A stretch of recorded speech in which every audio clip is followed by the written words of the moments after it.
All right. It is always a pleasure to have my next guest on the show, and it is the Relentless one, Aaron Lacey. And he finally has a fight after almost 3 years away from the cage. He will face Shane Manley at NEF 44 on August the 21st. Aaron, how good does that sound? It sounds really good. Haven't heard it in a while, so it's really good to hear that. Really good to be talking about fights and like my own fight, not just like making predictions and calls and all that fun stuff. But yeah, it's really good to be back and talking about fighting again and getting back in there. So it's definitely something I've missed and have been working towards.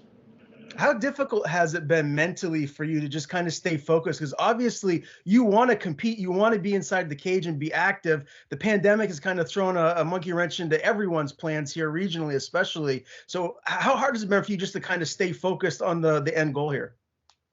Honestly, like it really hasn't been super difficult. The pandemic kind of slowed things down a little bit, which, everybody had to reassess what was going on with their life and how they were doing things and how everything was progressing and, changing goals and all that stuff because of the world situation. But it kind of just doubled me down. I had to find different ways to train, start implementing new training structures because of gyms being shut down. And, the focus really hasn't been hard to come by. Everyone knows mixed martial artists, their shelf life, it's not really that long. It's a brutal sport, and you don't have a whole lot of years to really make a name for yourself. And you're entering, like right now, your athletic prime. So these last three years, not actively competing, moving forward with your career, was there ever any thoughts of maybe trying something different, or were you always just dialed in, like, what, whenever it comes back, I'm gonna hop right back on the horse and like move forward because the end goal has to be the UFC? It's more of the latter, like I said earlier, like I tried to get back into fighting like a year and a half ago. So, it's not like I plan to take 3 years off. Like nobody really plans to take that amount of time off. Had some injuries that needed to be addressed and fixed and, brought back from, rebuilt prior to COVID. I got all that done. I got everything fixed. I was on the mends, I was doing my physical therapy. Everything was like trending back in the right direction. And then, COVID hit. It messed up everybody's life. Mine, yours, everyone's life was affected by COVID and the pandemic and the shutdowns.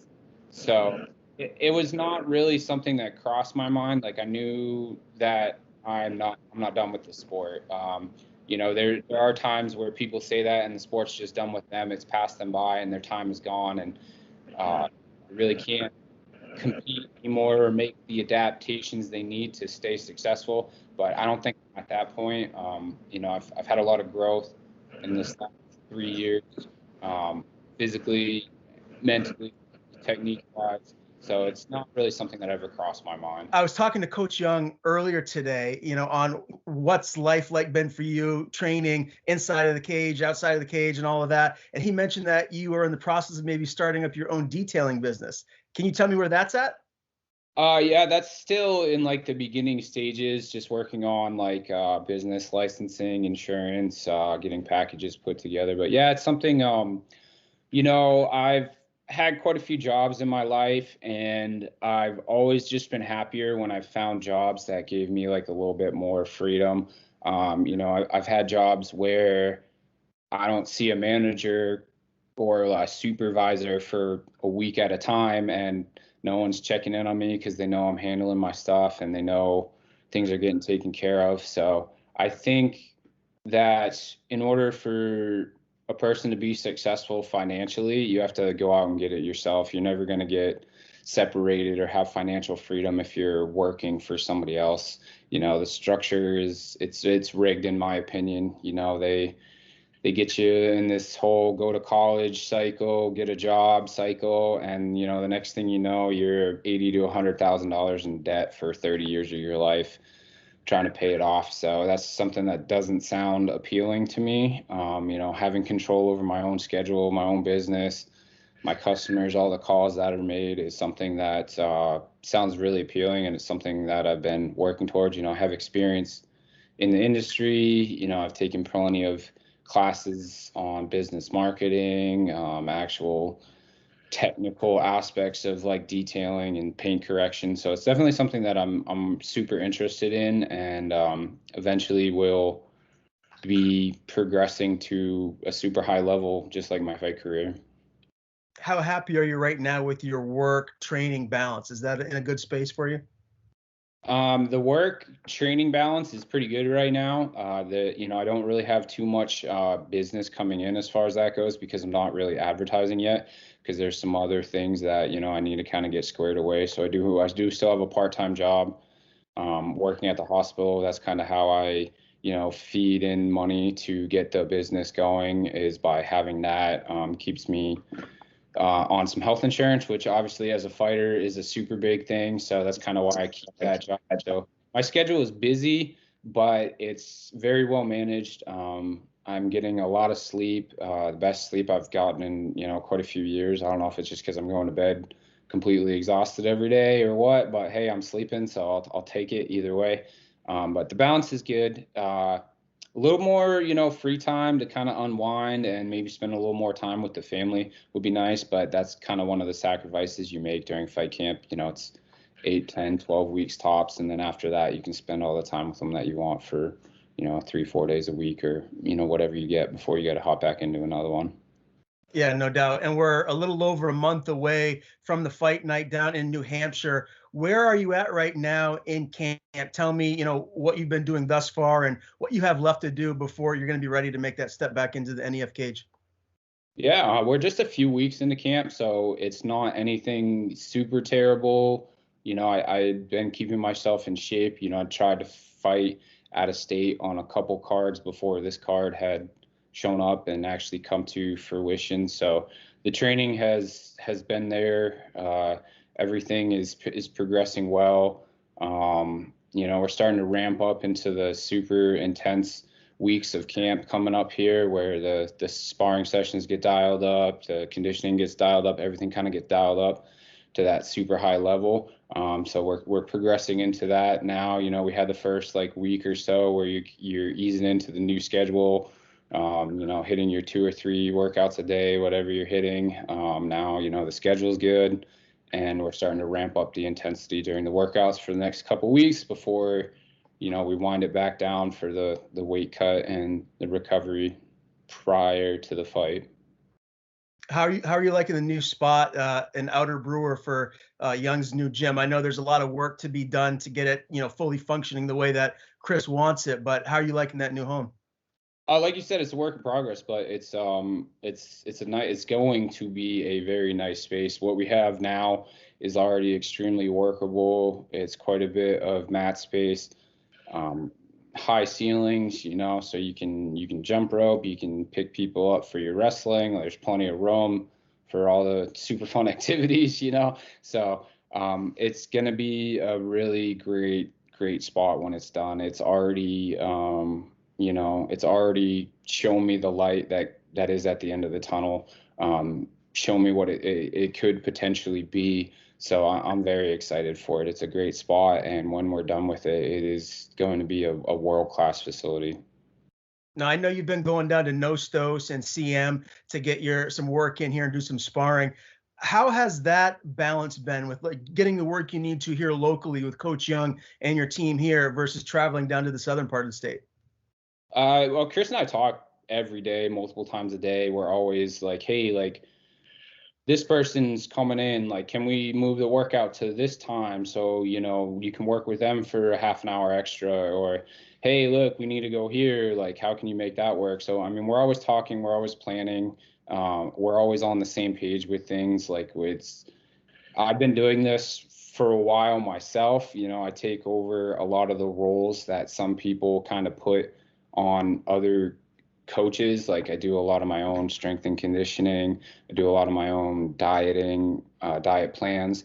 I've worked with people in the past, and I've learned things from them. And, I've definitely taken the little bits of stuff I liked from other people and kind of implemented it in with some other stuff I like, and then pushing the areas where I'm not as strong and I know that I really need to work on. So finding that balance of going here to cross train to get my live rounds and coming back up here to get my technical rounds and conditioning and all this stuff it's been a lot to orchestrate, but it hasn't been anything extremely difficult to orchestrate, if that makes sense. A lot of back and forth phone calls, a lot of talking with people, just trying to figure out what their schedule is, when they can be there, and then just getting all that coordinated. So it's not anything that's super difficult, but it is a little time consuming, and you just have to be open and very communicative with anyone involved. Now, when you go down to Nostos, I'm sure that you're getting some work in with Devin Powell. How has that been? It's been good. You know, Devin is a super talented fighter. He's got a really good stable of guys down there. There's a lot of guys right around my weight, right around my size. And they all bring in such great and diverse skill sets. He's got brown and black belts who have been doing jiu-jitsu for 10 plus years. He's got former state champion and collegiate wrestlers in there. He's got Golden Glove boxers, kickboxers. So there's plenty of people to get work from. You know, whether their overall MMA game is the greatest or not doesn't really matter. You know, find what they're strong at and go against them in their strength. If their strength is stronger than yours, that's how you get better, you know. So if I need some kickboxing rounds, I go find a really good kickboxer and, you know, get kicked in the head or whatever until you get better. It's just that's how training works, you know. So he's got a really good stable of guys. They have a great attitude. They're in shape. They fight a lot down there. So it's been really beneficial. Very good. Now I got to ask you about Glory Watson. I heard that she does have an opponent. Yeah, right. Who's that? I'm not sure who that is. So I don't think NEF has announced who she's fighting yet, so I won't say the name. Yeah, can't announce anything there. She does have an opponent. I do believe I can say that. So she will be fighting on this card with me. So super excited for that. How's she looking in camp? I assume very good. Oh yeah, very good. She trains just as hard as I do. You know, she does a lot of the same things that I mentioned with her own diet plans and strength and conditioning, and you know, some of these other things. So she's been looking good. Really just kind of refocusing now. You know, it's kind of hard to start a fight camp and not have a fight and give it that utmost level of focus. So just kind of like redialing that in, making the little tweaks we need to make, but everyone is progressing nicely. Now I know you're a fight fan too. You like watching fights just like me. So I got to get your take. I got to get your take on the Conor McGregor Dustin Poirier trilogy fight. Obviously, the way that it ended, none of us wanted to see it end like that. But what was your takeaway from that first round that we saw? Definitely didn't want to see it end that way. It's obviously unresolved. Like there's going to be a fourth fight. That's not an exclamation point or a stamp to that trilogy. You can't really say one person's kind of taking it either way. What I will say is that I had Dustin thoroughly winning the first round, and I really didn't see some of the stuff that Conor and his coaches are talking about, these little micro adjustments they could have made. Oh, it was going all the plan. I mean, I don't know what your game plan is. If your game plan is to pull a guillotine on an extremely seasoned black belt whose ground game has proven to be deadlier than yours. So, you know, I don't know where they're coming from. They could just be talking out their ass now because the Conor hype train has kind of died down. Maybe they are, maybe they aren't. You know, but a check got kicked. He put his leg down, and you know we've seen it quite a few times this year. You know, we've seen Weidman, Sean O'Malley last year, not quite a break, but you know with his Cheeto Vera fight messing up his leg. So like you know we've seen these things. We know they can happen, and we know they do happen. You know, was there a prior injury in training camp that maybe led to this being more severe than it was going to be? I mean, that's definitely a possibility. There's so many things that can happen with micro fractures and compartmentalization of swelling and the pressure it puts on bones. So there's so many things that could have happened, but I had Dustin winning the first round. And with that being said, Conor's a first or second round finisher. He doesn't have any finishes past that. So I didn't really see him making good adjustments in the second round to the point where he was going to get a finish. So I felt the fight was going to progress the way that it had kind of played out in the first round. Yeah, it looks like Conor's best days are behind him now. Do you expect him to make a comeback and get back to being like, if not a champion, like a contender in the UFC, someone that can still sell a lot of pay-per-views and win fights against, you know, top 10 guys? It all kind of really depends on when and how this fourth fight takes place. Obviously, you know, Conor's got 6 weeks, 4 or 5 months probably with the recovery, the physical therapy, everything like that. So like this fourth fight probably not happening till the beginning of next year.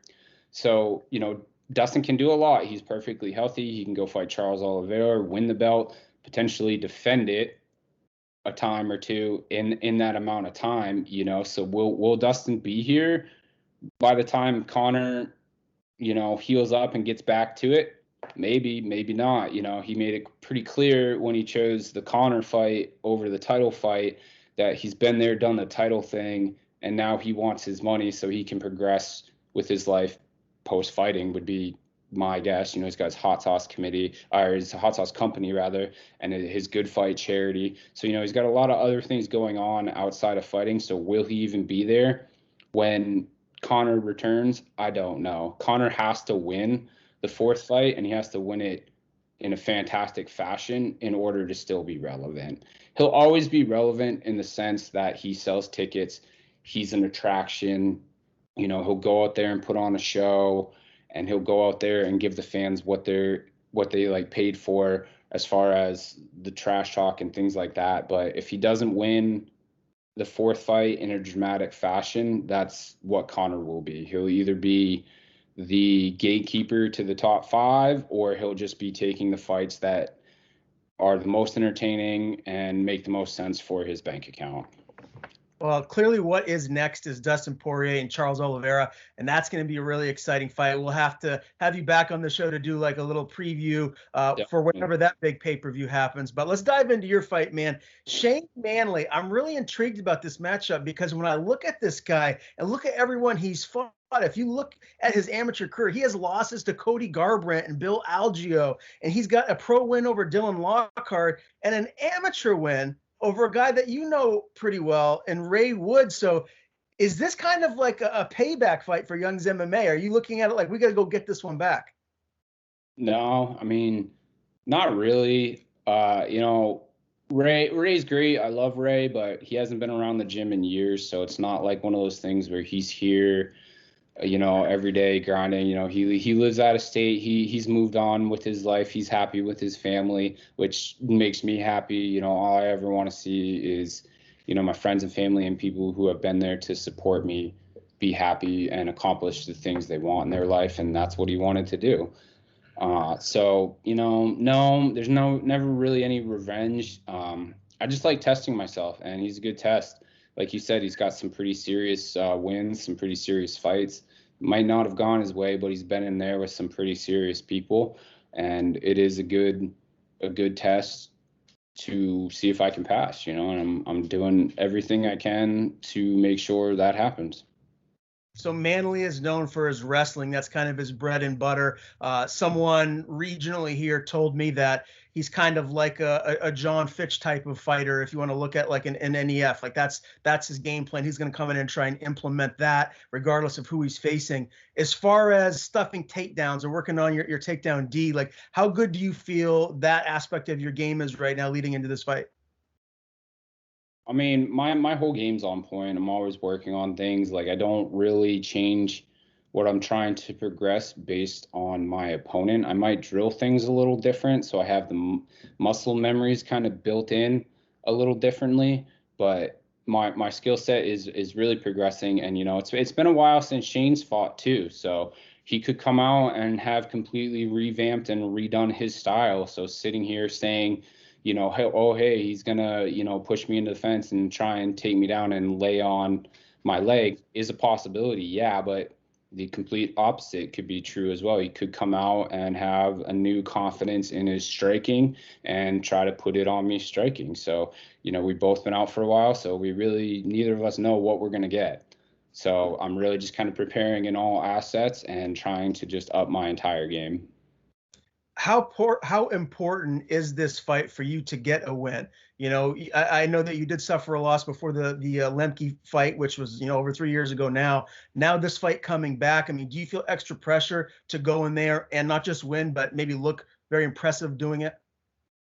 And there's always that pressure, like no matter what. But the key with that pressure is just realizing that the more relaxed you are and the more you just go out there and try to have fun and flow through the situations you're presented, the better off the result is going to be. So I'm just kind of focusing on making sure that I'm the best version of me that I can possibly be on that night.